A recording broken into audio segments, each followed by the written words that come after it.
আসসালামু আলাইকুম প্রিয় দর্শকবৃন্দ, সিলেটের চৌহাট্টা সড়ক অবরোধ করে রেখেছে এলাকায় রাস্তা ব্লক করে সিলেটের দাবি আদায়ের লক্ষ্যে আপনারা দেখতে পাচ্ছেন প্রিয় দর্শকবৃন্দ, ছাত্র এবং সিলেটের সমস্ত মানুষের রাস্তা নেমে আসছে কিন্তু শহীদ মিনারের সম্মুখে রাস্তা ব্লকেট করছেন এবং এই মুহূর্তে আমরা দেখতে পাচ্ছি যে আইন শৃঙ্খলা রক্ষাকারী বাহিনী কঠোর অবস্থানে রয়েছেন। তারা অর্থাৎ যেমনটা আসলে সিলেটের দাবি দেওয়া আদায় নিয়ে সিলেটের সাথে বৈষম্য প্রায় 60 ঘন্টার উপর থেকে সড়কটি বাস ফেলে সড়কটি আপনারা জানেন এখানে অনশন কর্মসূচি চলছে। সুজন নামে একজন কিন্তু অনেকটাই অবস্থা অনশনের কারণে অসুস্থ হয়ে পড়েছেন। তারপরে 100 জনের পরিবর্তে এখন হাজার হাজার শত শত সুজনরা কিন্তু চলে আসছে এবং এই মুহূর্তে আমরা দেখতে পাচ্ছি যে আইন শৃঙ্খলা রক্ষাকারী বাহিনী কঠোর অবস্থান রয়েছেন সিলেট নগরীর চুয়াট্টা পয়েন্টে। প্রিয় দর্শকবৃন্দ, যারা আমাদের সাথে যুক্ত হচ্ছেন আসলে দেখতে পাচ্ছেন সিলেট নগরীর চুয়াট্টা পয়েন্টের বর্তমান পরিস্থিতি অত্যন্ত অনেকটাই উত্তাল অবস্থানে রয়েছে। যারা আমাদের সাথে যুক্ত হচ্ছেন দেশ এবং প্রবাস থেকে আপনাদের প্রত্যেককে ধন্যবাদ জানাচ্ছি। দেখছেন বর্তমানে সিলেটের চুয়াট্টা পয়েন্টের বর্তমান পরিস্থিতি, অর্থাৎ সিলেটের সাথে যে ঢাকা সিলেট মহাসড়কের যে সংস্কার কিংবা 6 লেনের উন্নীতকরণ, যেটি দীর্ঘ 5 বছরও কিন্তু 15% কাজ সম্পন্ন হচ্ছে এবং বাকি 85% কাজ এখন পর্যন্ত দোয়াচর বাইরে রয়েছে। এই যে সিলেটের সাথে বৈষম্য এবং কি সিলেট থেকে ঢাকা পর্যন্ত ট্রেন যোগাযোগ বা রেল যোগাযোগ সেটি নতুন লাইন নতুন করে চাওয়া হচ্ছিল, নতুন ট্রেন চাওয়া হচ্ছিল, সেটি সারা বাংলাদেশে কিন্তু আমূল পরিবর্তন হয়েছে। কিন্তু সিলেটের সাথে কিন্তু বৈষম্য করা হচ্ছে, অর্থাৎ সিলেটে এখন পর্যন্ত সেই ব্রিটিশ আমলে নির্মিত সেই লাইন দিয়ে কিন্তু এখনো ট্রেন চলাচল করছে, যার প্রতিফলে গত সপ্তাহ আপনাদের সিলেটের মুগলাবাজারে ট্রেন দুর্ঘটনা ঘটে। এভাবে কিন্তু সিলেটের বিমানপথ কিন্তু যেখানে আগে 3000 থেকে 3500 টাকা ভাড়া ছিল, সেখানে বর্তমানে সিলেটের উসমানী আন্তর্জাতিক বিমানবন্দর থেকে ঢাকাতে যে ডোমেস্টিক ফ্লাইটের ভাড়া ধরা রাখা হয়েছে 10,000 থেকে 12,000 টাকা। এই যে বৈষম্য এই বৈষম্যের প্রতিবাদে সিলেটের মানুষজন রাস্তায় নেমে আসছেন, যার পরিপ্রেক্ষিতে আপনারা দেখতে পাচ্ছেন এই মুহূর্তে রাস্তাটি ব্লকেট করে রাখা হচ্ছে এবং অতিরিক্ত আইন শৃঙ্খলা রক্ষাকারী বাহিনী পোশাকধারী পুলিশ সদস্য মোতায়েন করা হচ্ছে। তো দীর্ঘক্ষণ থেকে আসলে এমনটা আমরা এখান থেকে জানার চেষ্টা করছিলাম যে সিলেটের দাবি দেওয়া আদায় না হওয়া পর্যন্ত এই কর্মসূচি প্রতিরোধ চলমান রাখবেন। তবে আরেকটি তথ্য আপনাদেরকে আমরা জানিয়ে দেওয়ার চেষ্টা করি প্রিয় দর্শকবৃন্দ, আগামীকাল 12 অক্টোবর রোববার সকাল 11টা থেকে 12টা পর্যন্ত 1 ঘন্টা আগামী 15 দিন এভাবে কিন্তু সিলেটের ব্যবসায়ী মহল্লা তাদের ব্যবসা প্রতিষ্ঠান বন্ধ রাখবেন। এমনকি পরিবহন শ্রমিক নেতৃবৃন্দরা তাদের পরিবহন বন্ধ ঘোষণা করছেন। সেছাড়া এভাবে সর্বস্তরের সিলেটের বিভিন্ন নেতৃবৃন্দ তারা কিন্তু সিলেটের দাবি আদায়ের লক্ষ্যে তারা কিন্তু সব ধরনের কর্মসূচি তারা দিতে বাধ্য হচ্ছেন। তবে সিলেট সিটি কর্পোরেশনের সাবেক মেয়র আরিফুল হক চৌধুরী যেমনটা গতকালও জানিয়েছিলেন, সিলেটের এই দাবি আগামী 15 দিনের মধ্যে আদায় না হলে সেক্ষেত্রে আপনারা জানেন 15 দিন পরে কঠোর থেকে কঠোর কর্মসূচি তারা কিন্তু ঘোষণা করবেন, এমনটাই বলছিলেন প্রিয় দর্শকবৃন্দ। তো আমি রয়েছি আপনাদের সাথে এই মুহূর্তে সিলেটের 54 পয়েন্ট এলাকা থেকে এবং এই জায়গায় বর্তমান পরিস্থিতি আপনাদেরকে আমরা জানিয়ে দেওয়ার চেষ্টা করছি। দেশ এবং প্রবাসী যারাই আমাদের সাথে রয়েছে দেখছেন প্রিয় দর্শকবৃন্দ, তবে হয়তো কতক্ষণ থাকতে পারবো আমরা জানি না, কিন্তু এখানে প্রচন্ড নেটওয়ার্কিং সমস্যা রয়েছে। আর অপরদিকে যদি আমরা দেখানোর চেষ্টা করি, এদিকে কিন্তু যে রাস্তা ব্লকেট করে কর্মসূচি বাস্তবায়নের আদায়ের লক্ষ্যে তারা কিন্তু প্রতিদিন চালিয়ে যাচ্ছেন। তো আমি রয়েছি এই মুহূর্তে আপনাদের সাথে সিলেট নগরীর 54 পয়েন্ট এলাকা থেকে। তো দেখছেন এই মুহূর্তে যে জায়গা দাঁড়িয়ে রয়েছে প্রিয় দর্শকবৃন্দ, আপনাদের সাথে প্রত্যেককে ধন্যবাদ জানাচ্ছি কাশ্মীরের লাইভ থেকে। এবং দেখছেন আইন শৃঙ্খলা রক্ষাকারী বাহিনী কঠোর অবস্থানে রয়েছেন এখানে, অর্থাৎ সিলেটের দাবি আদায়ের লক্ষ্যে এবং সিলেটের সাথে বৈষম্যের প্রতিবাদে সিলেটের মানুষজন রাস্তায় থেকে আর তারা ঘুরে যাবেন না।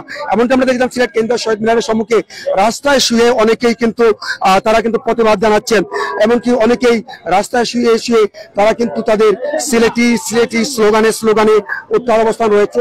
আর এই মুহূর্তে আমরা দেখতে পাচ্ছি যে বিষয়টি সিলেটের 54 পয়েন্ট এলাকায় আইন শৃঙ্খলা রক্ষাকারী বাহিনী পোশাকধারী পুলিশ সদস্যের পাশাপাশি বিভিন্ন গোয়েন্দা সংস্থার লোকজন কিন্তু রয়েছেন। প্রিয় দর্শকবৃন্দ, দেখছেন এখানে অনেক গণমাধ্যম কর্মীরা রয়েছেন, অসংখ্য গণমাধ্যম কর্মীরা রয়েছেন এবং তারাও কিন্তু আসলে সিলেটের দাবির সাথে সবাই কিন্তু একমত এখানে যে সিলেটের ন্যায্য দাবি যেটি রয়েছে 60টি দাবি রয়েছে সিলেটের।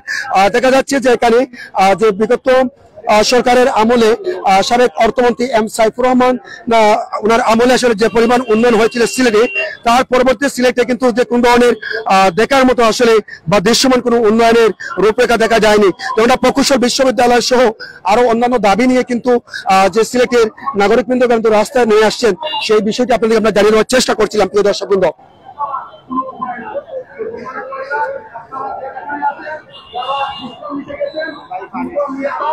এবং কি এখানকার যে সমস্ত যে রাস্তা ব্লকেট করে যারা সিলেটের দাবি আদায়ে সিলেটের সাথে বৈষম্যের প্রতিবাদে যারা কিন্তু রাস্তা নেমে আসছেন, তারা আগামীকাল থেকে জানিয়েছেন যে আগামীকাল থেকে সিলেটের বিভিন্ন বিশ্ববিদ্যালয়, বিভিন্ন কলেজ এমনকি বিভিন্ন যে ইউনিভার্সিটি ছাত্ররা কিন্তু নেমে আসবেন তাদের সিলেটের এই দাবি আদায়ের লক্ষ্যে।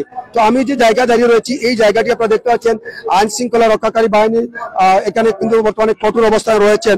অর্থাৎ এখানে আমরা দেখতে পাচ্ছি পোশাকধারী পুলিশ সদস্যের পাশাপাশি বিভিন্ন গোয়েন্দা সংস্থার লোকজন রয়েছে।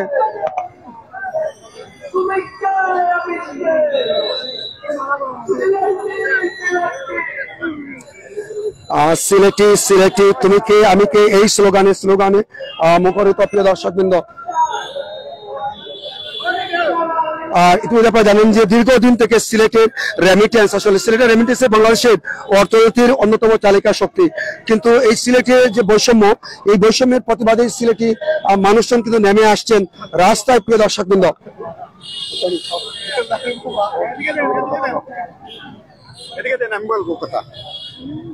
আসলে আজকের এই যে আমরা কিন্তু সিলেটের রাস্তা ব্লকেট করে সিলেট নগরীর 4টা পয়েন্টে হাজার হাজার নেতৃবৃন্দ সিলেটের সমস্ত মানুষরা নেমে আসছেন, ছাত্ররা, এবং আগামীকাল থেকে তারা যেমন ঘোষণা দিয়েছেন সিলেটের বিভিন্ন ইউনিভার্সিটি, কলেজ, বিভিন্ন ছাত্রছাত্রীরা কিন্তু নেমে আসবে সিলেটের এই দাবি আদায়ের জন্য। এমনকি আগামীকাল থেকে সকাল 11টা থেকে দুপুর 12টা পর্যন্ত 1 ঘন্টা, এভাবে আগামী 15 দিন দাবি আদায়ের লক্ষ্যে ব্যবসায়ী মহল্লা তারা ব্যবসা প্রতিষ্ঠান বন্ধ রাখবেন, পরিবহন মালিকরা তাদের পরিবহন বন্ধ রাখবেন। সেই বিষয়ে কি বলবেন? দেখেন, আসসালামু আলাইকুম রহমতুল্লাহি ওয়া বারাকাতুহু। প্রিয় বাংলাদেশের সাধারণ মানুষ এবং আমাদের সিলেটের গর্ব, আমরা সিলেটে জন্ম নিয়েছি। আমি মনে করি আমি সিলেটের একটা গর্ব। আমি বাংলাদেশের বিভিন্ন জায়গায় গিয়েছি, ঢাকা, চিটাগাং এবং খুলনা এবং রাজশাহী, রংপুর, প্রত্যেকটি জায়গায় গিয়েছি। আমি প্রত্যেকটি জায়গায় দেখেছি যে আমাদের সিলেটের যে টাকা আছে, বিল্ডিং আছে, কিন্তু রাস্তা নেই। হ্যাঁ, এবং আমাদের ঢাকা থেকে সিলেট পর্যন্ত আসতে 12 থেকে 14 ঘন্টা, 8 ঘন্টা 7 ঘন্টা লাগে সর্বনিম্ন হলেও। এইটা নিয়ে আমরা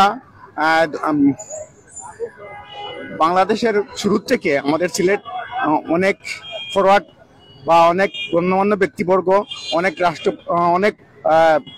রাষ্ট্রপ্রধান রাষ্ট্র পরিচালনা করেছেন অনেকজন, কিন্তু আমাদের ঢাকা থেকে সিলেটের রাস্তাঘাটগুলা উন্নত হয় নাই। কিন্তু অন্যান্য জায়গায় যেমন দেখেন, ঢাকা থেকে সৈয়দপুর রাস্তা 6 লাইনের রাস্তা, আমি কিছুদিন পূর্বে গিয়েছি, 6 লাইনের রাস্তা, ওভার ফ্লাইওভার আছে, কিন্তু আমাদের সিলেটের এইরকম কিছু নাই। আমাদের ঢাকা থেকে সিলেট থেকে ঢাকা যাওয়ার কথা মনে হইলে অনেক কষ্টদায়ক, অনেক শরীর ভারী হয়ে পড়ে। ট্রেনের বিষয়ে কি বলবেন? ট্রেনের বিষয়ে আমরা 1 সপ্তাহ 10 দিন আগে থেকে কোনো টিকিট মিলে না। এই টিকিট গুলো কোথায় যায়, কি করে, কই নেয়, উনি ইনচার্জে জানেন। কিছুদিন আগে আমরা একটা প্রোগ্রামে যাওয়ার জন্য 15-16 জন ছিলাম, অন্তত 1 সপ্তাহ আগে। 1 সপ্তাহ আগে গিয়ে উনি বললেন, ট্রেনের ইনচার্জ যিনি ছিলেন, ইনি বললেন যে আজকে সকালে শেষ হয়ে গেছে, 1 সপ্তাহ আগের টিকিট। তো এই ধরনের আমরা মানে প্রপাগান্ডা আমাদের সিলেটকে নিয়ে, আমাদের সিলেটের কোনো টিকিট মিলে না, ট্রেনের টিকিট মিলে না, বা আপনার বিমানের টিকিট মিলে না। বিমানের টিকিট দেখা যায় সিলেট ঢাকা চিটাগাঙ্গের টিকিট আছে 3,700 টাকা। সো আমাদের সিলেটের টিকিট 10 টনে 12,000, 14,000, 15,000 টাকা এরকম। কিন্তু এই টিকিটটার এত ফ্লাইট আসে, কিন্তু টিকিটটা আমাদের লোয়েস্ট করে দিতে পারতেন। যেমন আমাদের বোয়িং 77 আছে, 787 আছে, অনেক ফ্লাইট গুলো আসে, কিন্তু ওই ফ্লাইটের টিকিট তো দাম দর কমান না। এবং কেন সিলেটের সাথে এই বৈষম্যটা আমাদের সিলেটের সাথে আজকে থেকে না, এটা অনেক আগ থেকে চলে আসতেছে। আমরা এখন নেক্সট নতুন ইয়াং জেনারেশন যারা আছি, আমরা চাচ্ছি আমাদের অন্যান্য জেলার মতো, অন্যান্য ডিস্ট্রিক্টের মতো আমাদের সিলেটকেও পরিপূর্ণ একটা নগরী বানাইতে আমরা সবার আহ্বান জানাচ্ছি যে আমাদেরকে সবাই সহযোগিতা করবেন। এবং পূর্বে ফ্যাসিস্ট সরকারের আমলে যে যারা ছিলেন, এরা শুধু, আমি কিছুদিন পূর্বে একটা ফেসবুকে দিয়েছি, এরা গোল টেবিলে বসে ওই টাকাগুলা পাস হয়েছে, টাকাগুলা পাস হওয়ার পরে ওই গোল টেবিলে বসিয়া ওই টাকাগুলা আবার বাট বাটুরা করে নিয়ে গেছে। হয়তো আবার ওই সরকারকেও কিছু দিয়েছে, না হয় যেমন ঢাকা থেকে সৈয়দপুর, রংপুর, খুলনা, চিটাগাং রাস্তা 6 লাইন 8 লাইনের রাস্তা, আমাদের সিলেটের 6 লাইন 8 লাইনের রাস্তা নাই কেন? আমাদের সিলেটের রাজনৈতিক বন্ধু যারা আছেন, আমি সবাইকে বলবো, আপনারা আপনাদের নিজের রাজনীতি না করে